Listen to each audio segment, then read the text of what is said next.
സുവിശേഷത്തിലെ ഏറ്റവും കാര്യക്ഷമമായ യേശുവിന് സാക്ഷ്യം വഹിക്കുന്നവരിൽ ഒരാളാണ് സമരിയാക്കാരി സ്ത്രീ. യേശുവിനോടുള്ള നീണ്ട സംഭാഷണത്തിനൊടുവിൽ അവൾ നഗരത്തിലേക്ക് പോയി നഗരത്തിലുള്ളവരോട് യേശുവിനെക്കുറിച്ച് പറഞ്ഞു. അവൻ എന്തെങ്കിലും അത്ഭുതം ചെയ്തു എന്നൊന്നുമല്ല, അവൻ എന്നെ മനസ്സിലാക്കി.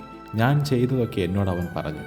സമരിയാക്കാരിയെ സ്പർശിച്ചതും അവൾ പ്രഘോഷിച്ചതും അവളും ക്രിസ്തുവും തമ്മിൽ ആ ചെറിയ സമയത്ത് വളർന്ന ഹൃദയബന്ധമാണ്, അല്ലാതെ മറ്റൊരടയാളവുമല്ല.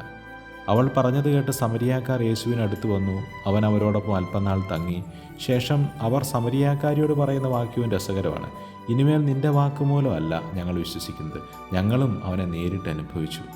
ക്രിസ്തീയ ആധ്യാത്മികത എന്നാൽ ഒരു ജീവിതശൈലി പിന്തുടരുന്നതോ നിയമങ്ങളുടെ പാലനമോ അനുഷ്ഠാനങ്ങളോ മാത്രമല്ല. അടിസ്ഥാനപരമായി ക്രിസ്തു എന്ന വ്യക്തിയുമായി ഞാൻ വളർത്തുന്ന എൻ്റെ ആത്മബന്ധമാണ്.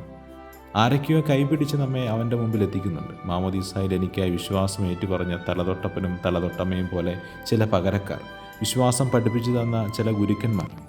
ഇനി ആരും പറഞ്ഞു തന്നതുകൊണ്ടല്ല, ഞാൻ അനുഭവിച്ചതുകൊണ്ട് ഞാൻ ദൈവത്തെ സ്നേഹിക്കുന്നു എന്ന് പറയാനാകുന്നിടത്താണ് യഥാർത്ഥത്തിൽ എൻ്റെ യാത്ര ആരംഭിക്കുന്നത്.